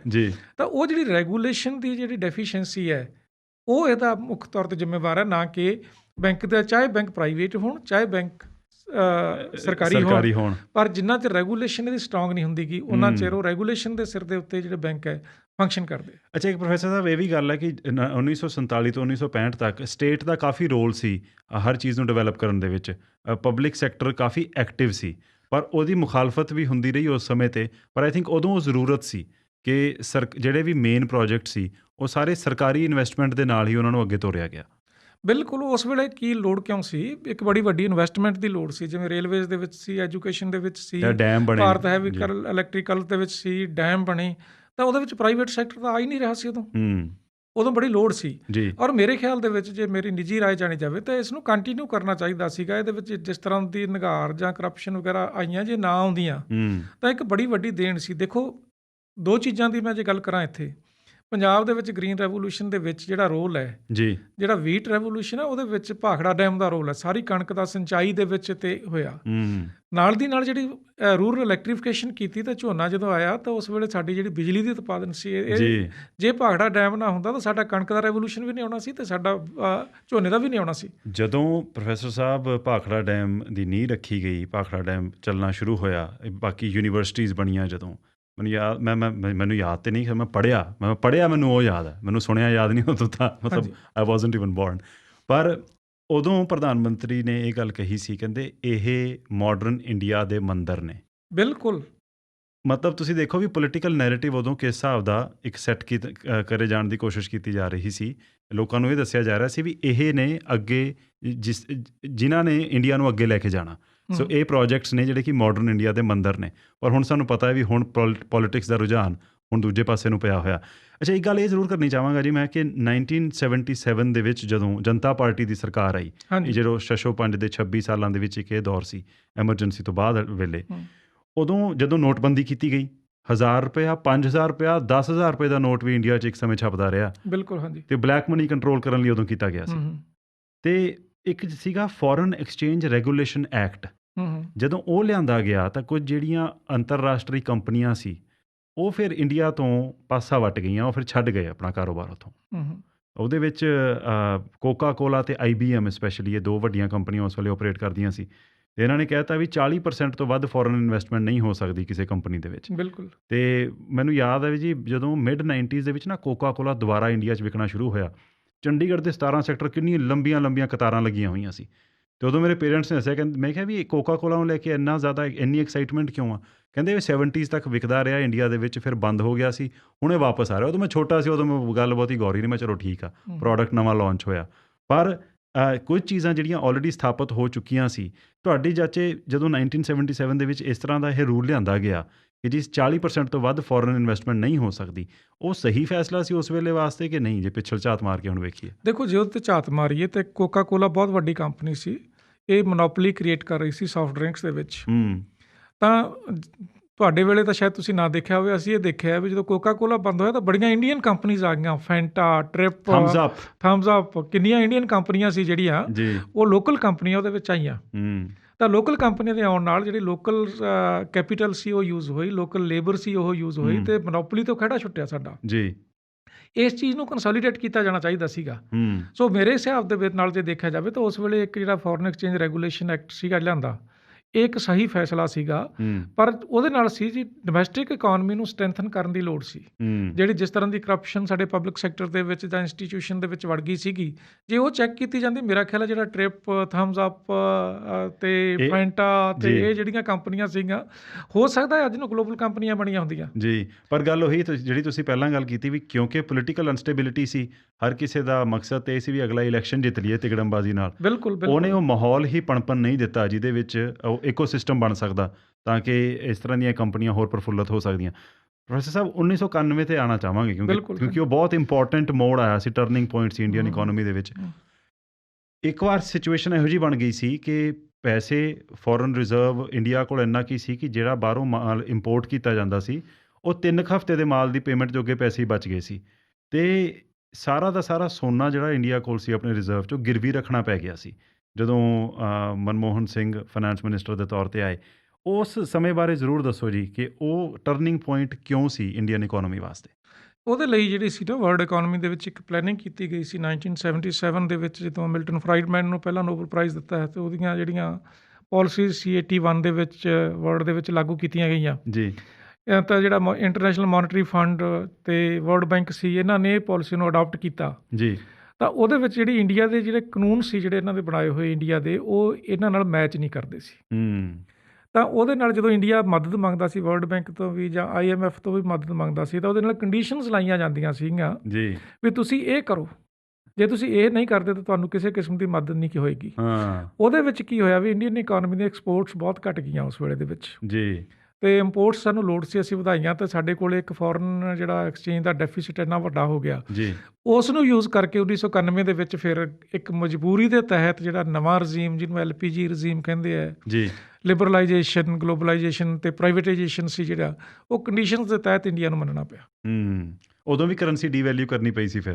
ਬਿਲਕੁਲ ਕਰਨੀ ਪਈ, ਕਿਉਂਕਿ ਅਸੀਂ ਐਕਸਪੋਰਟ ਵਧਾਉਣੀਆਂ ਚਾਹੁੰਦੇ ਸੀ ਜੀ। ਉਸ ਵੇਲੇ ਫਿਰ ਪਹਿਲੀ ਵਾਰ ਜਿਹੜਾ ਡਾਕਟਰ ਮਨਮੋਹਨ ਸਿੰਘ ਜਦੋਂ ਫਾਈਨਾਂਸ ਮਿਨਿਸਟਰ ਬਣੇ ਨੇ, ਉਹਨਾਂ ਨੇ ਉਹ ਪਾਲਿਸੀ ਨੂੰ ਅਡਾਪਟ ਕੀਤਾ ਜੀ। ਤਾਂ ਤੁਸੀਂ ਦੇਖੋ ਵੀ ਥੋੜ੍ਹੇ ਜਿਹੇ ਚਿਰ ਦੇ ਵਿੱਚ ਜਿਹੜੀ ਇੰਡੀਆ ਦੀ ਉਹ ਕੰਡੀਸ਼ਨ ਸੀਗੀ ਉਹ ਰਿਵਰਸ ਹੋ ਗਈ ਜੀ, ਅਤੇ ਜਿਹੜਾ ਪੋਜ਼ੀਟਿਵ ਸਾਈਡ ਉਹਦੀ ਆਈ ਹੈ, ਪਰ ਉਹਦੀਆਂ ਨੈਗੇਟਿਵ ਸਾਈਡਸ ਵੀ ਸੀ, ਆਪਾਂ ਬਾਅਦ ਦੇ ਵਿੱਚ ਡਿਸਕਸ ਕਰਦੇ ਹਾਂ ਜੀ। ਪੋਜ਼ੀਟਿਵ ਸਾਈਡ ਇਹ ਸੀਗੀ ਉਹਦੀ ਵੀ ਜਿਹੜੀ ਫੋਰਨ ਕਰੰਸੀ ਦੇ ਉੱਪਰ, ਜਿਹੜਾ ਫੋਰਨ ਐਕਸਚੇਂਜ ਦੇ ਉੱਪਰ ਜਿਹੜੇ ਸਾਡੇ ਰੈਗੂਲੇਸ਼ਨ ਸੀ ਉਹ ਲਗਾਤਾਰ ਵੀਕ ਕੀਤੀਆਂ ਗਈਆਂ। ਫੋਰਨ ਜਿਹੜੀ ਇਨਵੈਸਟਮੈਂਟ ਸੀ ਉਹਦਾ ਸ਼ੇਅਰ ਵੀ ਗ੍ਰੈਜੂਅਲੀ ਵਧਾਇਆ ਗਿਆ ਜੀ। ਪ੍ਰੋਫੈਸਰ ਸਾਹਿਬ, ਇੱਕ ਇਹ ਗੱਲ ਜ਼ਰੂਰ ਆਪਾਂ ਜ਼ਰੂਰ ਕਰੀਏ ਵੀ ਚਾਈਨਾ ਦੇ ਨਾਲ ਜਦੋਂ ਆਪਾਂ ਇੰਡੀਆ ਨੂੰ ਕੰਪੇਅਰ ਕਰਦੇ ਹਾਂ, ਅਤੇ ਚਾਈਨਾ ਹੁਣ ਪਤਾ ਹੀ ਹੈ ਵੀ ਕਾਫੀ ਅੱਗੇ ਲੰਘ ਚੁੱਕਾ ਆਰਥਿਕ ਵਿਕਾਸ ਦੇ ਮਾਮਲੇ ਦੇ ਵਿੱਚ। ਇੰਡੀਆ ਦੇ ਵਿੱਚ ਗੱਲਾਂ ਤਾਂ ਜ਼ਰੂਰ ਹੁੰਦੀਆਂ ਨੇ ਕਿ ਜੇ ਅਸੀਂ ਆਤਮ ਨਿਰਭਰ ਹੋਈਏ ਜਾਂ ਫਿਰ ਮੇਕ ਇਨ ਇੰਡੀਆ, ਪਰ ਮੇਕ ਇਨ ਇੰਡੀਆ ਦੇ ਕਹਿੰਦੇ ਵੀ ਜਿਹੜੇ ਲੋਗੋ ਹੈਗੇ ਨੇ, ਬਾਕੀ ਜਿਹੜੇ ਉਹਦੇ ਚਿੰਨ੍ਹ ਨੇ, ਉਹ ਵੀ ਜਿਹੜਾ ਸ਼ੇਰ ਸੀ ਉਹ ਚਾਈਨਾ ਤੋਂ ਹੀ ਬਣ ਕੇ ਆਇਆ ਸੀ। ਬਿਲਕੁਲ, ਚਾਈਨਾ ਦਾ ਇੱਕ ਬੜਾ ਡਿਫਰੈਂਟ ਹੈ। ਜੇ ਚਾਈਨਾ ਦੇ ਉੱਤੇ ਵੀ ਝਾਤ ਮਾਰੀਏ ਤਾਂ ਜਦੋਂ ਚਾਈਨਾ ਦੇ ਚੇਅਰਮੈਨ ਮਾਓ ਜ਼ੇਤੁੰਗ ਸੀਗੇ, 1968 ਤੱਕ ਉਹਨਾਂ ਨੇ ਬਿਲਕੁਲ ਕਲੋਜ਼ਡ ਇਕੋਨਮੀ ਰੱਖੀ ਸੀ, ਬਾਹਰ ਕੋਈ ਇੰਟਰੈਕਸ਼ਨ ਰੱਖਣਾ ਨਹੀਂ ਚਾਹੁੰਦੇ ਸੀ, ਉਹ ਬਹੁਤ ਮਿਨੀਮਮ ਇੰਟਰੈਕਸ਼ਨ ਸੀ ਜਿਹੜਾ ਉਹ ਰੱਖਣਾ ਚਾਹੁੰਦੇ ਸੀ ਜੀ। ਉਸ ਤੋਂ ਬਾਅਦ ਮਾਓ ਦੀ ਡੈਥ ਤੋਂ ਬਾਅਦ ਜਿਹੜਾ ਹੋਇਆ ਹੈਗਾ ਵੀ ਇੱਕ ਉੱਥੇ ਚੇਂਜ ਆਈ ਹੈ, ਉਹਦੇ ਨਾਲ ਉਹ ਪੂੰਜੀਵਾਦ ਵੱਲ ਵੀ ਚੱਲੇ ਨੇ, ਪਰ ਉਹਦੇ ਨਾਲ ਉਹਨਾਂ ਨੇ ਇੱਕ ਜਿਹੜੀ ਸਭ ਤੋਂ ਵਧੀਆ ਗੱਲ ਕੀਤੀ ਹੈਗੀ, ਉਹਨਾਂ ਨੇ ਆਪਣੀ ਆਰਥਿਕ ਕੰਸੋਲੀਡੇਸ਼ਨ ਕਰਕੇ ਜਿਹੜਾ ਜਿੱਥੇ ਉਹਨਾਂ ਦੀ ਸਟਰੈਂਥ ਸੀ ਜੀ, ਜਿੱਥੇ ਲੇਬਰ ਦੀ ਜ਼ਿਆਦਾ ਲੋੜ ਸੀ, ਉਹ ਚੀਜ਼ਾਂ ਪੈਦਾ ਕਰਨੀਆਂ ਸ਼ੁਰੂ ਕੀਤੀਆਂ, ਅਤੇ ਔਰ ਉਹ ਇੱਕ ਡਿਵੈਲਪਮੈਂਟ ਜ਼ੋਨਸ ਬਣਾ ਕੇ ਇੱਕ ਐਡੀ ਸੋਹਣੀ ਉਹਨਾਂ ਨੇ ਉਸ ਤਰ੍ਹਾਂ ਦਾ ਇੰਪਲੀਮੈਂਟ ਕੀਤਾ ਉਸ ਨੂੰ, ਤਾਂ ਕਿ ਵਰਲਡ ਦੇ ਵਿੱਚ ਸਾਰੇ ਜਗ੍ਹਾ ਦੇ ਉੱਪਰ ਉਹ ਬਿਲਕੁਲ ਛਾ ਗਏ ਹੈ ਉਸ ਚੀਜ਼ ਨੂੰ ਪੈਦਾ ਕਰਨ ਦੇ ਵਿੱਚ, ਜਿਹਦੇ ਵਿੱਚ ਸਾਨੂੰ ਲੇਬਰ ਜ਼ਿਆਦਾ ਚਾਹੀਦੀ ਹੈ ਜੀ। ਸੋ ਉਹਨਾਂ ਨੇ ਆਪਣੀ ਲੇਬਰ ਨੂੰ ਉਸ ਤਰ੍ਹਾਂ ਟ੍ਰੇਨਡ ਕੀਤਾ, ਉਸ ਲੇਬਰ ਨੂੰ ਟ੍ਰੇਨ ਕਰਕੇ ਪੈਦਾ ਕੀਤੀਆਂ, ਵੇਜ ਉੱਥੇ ਘੱਟ ਸੀ, ਲੋ ਕਾਸਟ 'ਤੇ ਪ੍ਰੋਡਿਊਸ ਕੀਤੀਆਂ ਅਤੇ ਵਰਲਡ ਦੇ ਵਿੱਚ ਬੜੇ ਕੰਪੀਟੀਟਿਵ ਹੋ ਗਏ। ਜੀ। ਬੜੇ ਕੰਪੀਟੀਟਿਵ ਹੋ ਕੇ ਉਹਨਾਂ ਨੇ ਕੀ ਕੀਤਾ ਵੀ ਐਕਸਪੋਰਟ ਸ਼ੁਰੂ ਕੀਤੀ। ਐਕਸਪੋਰਟ ਸ਼ੁਰੂ ਕਰਕੇ ਇਸ ਵੇਲੇ ਉਹਨਾਂ ਕੋਲ ਸਭ ਤੋਂ ਜ਼ਿਆਦਾ ਰਿਜ਼ਰਵ ਹੈ ਜਿਹੜੇ ਫੋਰਨ ਐਕਸਚੇਂਜ ਦੇ ਚਾਈਨਾ ਕੋਲ ਨੇ। ਜੀ। ਸੋ ਚਾਈਨਾ ਦੀ ਡਿਵੈਲਪਮੈਂਟ, ਉਹਨਾਂ ਨੇ ਆਪਣੇ ਜਿਹੜੇ ਰਿਸੋਰਸਿਸ ਸੀਗੇ ਉਹਨਾਂ ਦੀ ਅਸੈਸਮੈਂਟ ਕੀਤੀ, ਉਹਨਾਂ ਰਿਸੋਰਸਿਸ ਦੇ ਹਿਸਾਬ ਨਾਲ ਆਪਣੀ ਪ੍ਰੋਡਕਸ਼ਨ ਸ਼ੁਰੂ ਕੀਤੀ, ਆਪਣੀਆਂ ਸਟਰੈਂਥਸ ਦੇਖੀਆਂ, ਆਪਣੀਆਂ ਵੀਕਨੈਸਿਸ ਦੇਖੀਆਂ ਅਤੇ ਪੋਲੀਟੀਕਲੀ ਉੱਥੇ ਇੱਕ ਪਾਰਟੀ ਦਾ ਰਾਜ ਹੋਣ ਕਰਕੇ ਇਹ ਕੋਈ ਪ੍ਰੋਬਲਮ ਨਹੀਂ ਆਉਂਦੀ ਸੀ ਵੀ ਉਹ ਹਰ ਚੀਜ਼ ਨੂੰ ਇੰਪਲੀਮੈਂਟ ਕਰ ਦੇਣ। ਜਿਹੜੀ ਦੂਸਰੀ ਗੱਲ ਮੈਂ ਚਾਈਨਾ ਬਾਰੇ ਕਹਿਣਾ ਚਾਹੁੰਦਾ ਹੈਗਾ ਉਹ ਇਹ ਹੈ ਵੀ ਚਾਈਨਾ ਦੇ ਵਿੱਚ ਉਹਨਾਂ ਨੇ ਜਿਹੜਾ ਟੈਕਨੋਲੋਜੀਕਲ ਨੌਲੇਜ ਸੀ ਇਸ ਨੂੰ ਬੜਾ ਪ੍ਰਮੁੱਖਤਾ ਦਿੱਤੀ। ਜੀ। 80% ਜਿਹੜੇ ਉਹਨਾਂ ਦੀਆਂ ਮਿਊਨਿਸਪੈਲਿਟੀਜ਼ ਦੇ ਮੇਅਰ ਨੇ ਉਹ ਇੰਜੀਨੀਅਰਸ ਨੇ, ਜਿਹੜੀ ਉਹਨਾਂ ਨੂੰ ਸਮਝ ਆਉਂਦੀ ਹੈ। ਇਹ ਗੱਲਾਂ ਬੜੀਆਂ ਜ਼ਰੂਰੀ ਨੇ, ਇੱਕ ਇੰਜੀਨੀਅਰ ਹੋਣਾ। ਅਤੇ ਜਾਂ ਅਸੀਂ ਜਿਵੇਂ ਹੈਗਾ ਵੀ ਤੁਸੀਂ ਗੱਲ ਕੀਤੀ ਵੀ ਭਾਖੜਾ ਡੈਮ ਇੱਕ ਮੰਦਿਰ ਸੀ, ਅਸੀਂ ਉਹ ਮੰਦਿਰ ਛੱਡ ਕੇ ਅਤੇ ਹੋਰ ਹੀ ਮੰਦਿਰਾਂ ਦੇ ਵਿੱਚ ਉਲਝ ਗਏ ਜੀ, ਅਤੇ ਚਾਈਨਾ ਉਸ ਚੀਜ਼ਾਂ ਦੇ ਵਿੱਚ ਨਹੀਂ ਉਲਝਿਆ ਗਾ। ਚਾਈਨਾ ਨੇ ਇੱਕ ਵੈਲ ਪਲੈਨਡ ਆਪਣੀ ਪਲੈਨ ਬਣਾਈ, ਉਹਦੇ ਨਾਲ ਉਹ ਸਾਰੀ ਦੁਨੀਆ ਦੇ ਵਿੱਚ ਉਹਨਾਂ ਨੇ ਇਸ ਵੇਲੇ ਜਿਹੜਾ ਹੈਗਾ ਮਾਰਕੀਟਸ ਹੈ ਜਿਹੜੀਆਂ ਲੇਬਰ ਇੰਟੈਂਸਿਵ ਗੁਡਸ ਦੀ ਮਾਰਕੀਟਸ ਨੇ ਉਹ ਕੈਪਚਰ ਕਰ ਲਈਆਂ। ਜੀ, ਘਰੋਂ ਘਰੀ ਪਹੁੰਚ ਗਏ ਨੇ ਜੀ ਹਰ ਚੀਜ਼। ਮੈਂ ਕਿਹਾ ਜਿਹੜੀ ਕੁਰਸੀ 'ਤੇ ਆਪਾਂ ਬੈਠੇ ਹਾਂ ਇਹ ਵੀ ਚਾਈਨਾ ਤੋਂ ਹੀ ਬਣ ਕੇ ਆਈ ਹੋਣੀ। ਤੁਸੀਂ ਦੇਖੋ ਹੁਣ ਜਦੋਂ ਚਾਈਨਾ ਨਾਲ ਕੋਵਿਡ ਦਾ ਥੋੜ੍ਹਾ ਜਿਹਾ ਚੱਕਰ ਪਿਆ ਅਤੇ ਉੱਧਰੋਂ ਸਮਾਨ ਆਉਣਾ ਬੰਦ ਹੋ ਗਿਆ, ਅਤੇ ਕਿੰਨੀਆਂ ਚੀਜ਼ਾਂ ਦੀ ਸ਼ਾਰਟੇਜ ਕੈਨੇਡਾ ਦੇ ਵਿੱਚ ਵੀ ਆ ਚੁੱਕੀ ਹੈ। ਜੀ, ਮੈਂ ਪ੍ਰੋਫੈਸਰ ਸਾਹਿਬ ਇੱਕ ਗੱਲ ਤੁਹਾਨੂੰ ਜ਼ਰੂਰ ਪੁੱਛਣੀ ਚਾਹਾਂਗਾ ਕਿ ਸਮਾਂ ਸਾਡੇ ਕੋਲ ਗਿਣਵਾਂ ਮਿਣਵਾਂ ਹੀ ਰਹਿ ਗਿਆ। ਗੱਲ ਹੁੰਦੀ ਹੈ 2024 ਤੱਕ ਇੰਡੀਆ $5 ਟ੍ਰਿਲੀਅਨ ਦੀ ਇਕੋਨਮੀ ਬਣ ਜਾਏਗਾ, ਅਸੀਂ ਉਸ ਰਾਹ 'ਤੇ ਆਏ, ਸਾਡਾ ਸੁਪਨਾ, ਸਾਡਾ ਟੀਚਾ। ਪਹਿਲੀ ਗੱਲ ਤਾਂ ਉਹ ਕਿੰਨਾ ਯਥਾਰਥਕ ਹੈ। ਦੂਜੀ ਗੱਲ, 5 ਟ੍ਰਿਲੀਅਨ ਦੀ ਇਕੋਨਮੀ ਦਾ ਰਾਹ ਉਹ ਕਿੱਥੋਂ ਦੀ ਹੋ ਕੇ ਗੁਜ਼ਰੇਗਾ? ਕੀ ਕੁਝ ਕਰਨਾ ਪਏਗਾ ਇੰਡੀਆ ਨੂੰ ਤੁਹਾਡੇ ਮੁਤਾਬਕ? ਦੇਖੋ, ਜਿਹੜੀ ਆਪਣੇ ਵਿਜੇ ਮੈਂ ਪਹਿਲਾਂ ਵੀ ਗੱਲ ਕੀਤੀ ਹੈ, ਸਾਨੂੰ ਪੋਲੀਟੀਕਲ ਸਿਸਟਮ ਅਤੇ ਸਮਾਜਿਕ ਸਿਸਟਮ ਨੂੰ ਉਹਦੇ ਨਾਲ ਦਾ ਹਾਣ ਦਾ ਕਰਨਾ ਪੈਣਾ ਜੇ ਅਸੀਂ $5 ਟ੍ਰਿਲੀਅਨ ਦੀ ਇਕੋਨਮੀ ਬਣਾਉਂਦੇ ਹਾਂ। ਇਕੱਲੀ ਆਰਥਿਕ ਸਰੋਤਾਂ ਦੇ ਉੱਤੇ, ਆਰਥਿਕ ਸਾਧਨਾਂ ਦੇ ਉੱਤੇ, ਆਰਥਿਕ ਨੀਤੀਆਂ ਦੇ ਉੱਪਰ ਇਹ ਕੁਛ ਨਹੀਂ ਹੋਣਾ। ਸੋ ਮੈਨੂੰ ਇਹ ਲੱਗਦਾ ਹੈਗਾ, ਇਹ ਯੂਟੋਪੀਅਨ ਨਹੀਂ ਲੱਗਦਾ ਹੈਗਾ, ਵੀ ਲੱਗਦਾ ਨਹੀਂ ਮੈਨੂੰ ਵੀ $5 ਟ੍ਰਿਲੀਅਨ ਦੀ ਜਿਹੜੀ ਸਾਡੀ ਹੈ ਜਿਹੜੀ ਇਕੋਨਮੀ ਹੋ ਜੂ, ਕਿਉਂਕਿ ਅਸੀਂ ਉਸ ਪਾਸੇ ਵੱਲ ਨੂੰ ਚੱਲ ਹੀ ਨਹੀਂ ਰਹੇ ਜੀ। ਸਾਡੀਆਂ ਇਲੈਕਸ਼ਨਸ ਦੇ ਵਿੱਚ, ਸਾਡੇ ਪੋਲੀਟੀਕਲ ਡਿਸਕੋਰਸਿਸ ਦੇ ਵਿੱਚ ਜਿਹੜੀ ਡਿਵੈਲਪਮੈਂਟ ਹੈ ਉਹ ਸੈਕੰਡਰੀ ਹੋ ਚੁੱਕੀ ਹੈ। ਤੁਸੀਂ 1961 ਦੇ ਵਿੱਚੋਂ ਜਿਹੜੀ ਸਾਡੀ ਇਲੈਕਸ਼ਨ ਹੈ ਉਹਦੇ ਵਿੱਚ ਜਿਹੜਾ ਡੋਮੀਨੈਂਟ ਹੈ ਨੈਰੇਟਿਵ ਹੈ ਉਹ ਵਿਕਾਸ ਤਾਂ ਰਿਹਾ ਹੀ ਨਹੀਂਗਾ।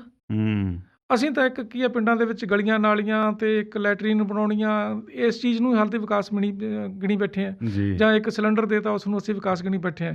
ਸੋ ਇੰਡੀਆ ਦੀ ਇਸ ਵੇਲੇ ਸਟਰੈਂਥਸ ਬਹੁਤ ਨੇ ਇੰਡੀਆ ਕੋਲ। ਜੇ ਪੋਲੀਟੀਕਲ ਸਿਸਟਮ ਜਾਂ ਪੋਲੀਟੀਕਲ ਨੈਰੇਟਿਵ ਇਸ ਤਰ੍ਹਾਂ ਦਾ ਵਿਕਾਸ ਓਰੀਐਂਟਡ ਹੋ ਜੇ, ਉਹਦੇ ਵਿੱਚ ਦੇਖੋ ਸਾਡੇ ਕੋਲ ਯੂਥ ਪਾਵਰ ਸਭ ਤੋਂ ਵੱਡੀ ਹੈ ਇਸ ਵੇਲੇ, ਜਿਹੜੀ ਨੂੰ ਅਸੀਂ ਟੋਟਲੀ ਡਿਸਟਰੈਕਟ ਕਰਤਾ ਹੈਗਾ। ਸਾਡੇ ਕੋਲ ਇੰਡੀਆ ਦੀ ਲੋਕੇਸ਼ਨ, ਜਿਓਗ੍ਰਾਫੀਕਲ ਲੋਕੇਸ਼ਨ ਹੈ, ਚਾਈਨਾ 4 ਚੁਫੇਰਿਓਂ ਘਿਰਿਆ ਹੋਇਆ ਇੱਕ ਕੰਟਰੀ ਹੈ, ਸਾਡੇ ਤਾਂ ਕੋਲੇ ਓਪਨ ਸੀ ਪਿਆ, ਸੀ ਜਿੱਥੇ ਮਰਜ਼ੀ ਜਾਈਏ। Second largest English speaking population ਹੈ ਸਾਡੇ ਕੋਲੇ। ਇੰਜੀਨੀਅਰਿੰਗ ਦਾ ਜਿਹੜਾ ਸਾਡੇ ਕੋਲੇ ਬਹੁਤ ਵੱਡਾ ਸਰੋਤ ਹੈਗਾ। ਸੋ ਜਿਹੜੇ ਸਾਧਨ ਹੈ ਸਾਡੇ ਕੋਲੇ, ਫੂਡ ਦੇ ਵਿੱਚ ਸਾਡੀ ਸੈਲਫ ਸਫੀਸ਼ੀਐਂਸੀ ਹੈ, ਅਤੇ ਅਸੀਂ ਹੋਰ ਵੀ ਇਨਕਰੀਜ਼ ਕਰਨਾ ਚਾਹੀਏ ਤਾਂ ਇਨਕਰੀਜ਼ ਕਰ ਸਕਦੇ ਹਾਂ। ਸੋ ਸਾਡੇ ਕੋਲੇ ਬਹੁਤ ਸਾਰਾ ਕੁਛ ਹੈਗਾ ਇਸ ਵੇਲੇ, ਪਰ ਉਸ ਨੂੰ ਜੇ ਸਾਧਨਾਂ ਨੂੰ ਅਸੀਂ ਬੜੇ ਚੰਗੇ ਢੰਗ ਨਾਲ ਯੂਜ਼ ਕਰੀਏ, ਸਾਡਾ ਪੋਲੀਟੀਕਲ ਨੈਰੇਟਿਵ ਹੈ ਜਿਹੜਾ ਅਤੇ ਆਰਥਿਕ ਨੈਰੇਟਿਵ ਹੈ ਜਿਹੜਾ, ਦੋਨੇ ਇਹ ਵਿਕਾਸ ਦੇ ਓਰੀਐਂਟਡ ਹੋ ਜਾਣ। ਹੁਣ ਜੇ ਸਾਡੀ ਇਲੈਕਸ਼ਨ 1961 ਦੇ ਵਿੱਚ ਅਸੀਂ ਸ਼ੁਰੂ ਕਰ ਲਿਆ, ਬੋਲੀ ਦੇ ਉੱਤੇ ਵੰਡ ਲਿਆ।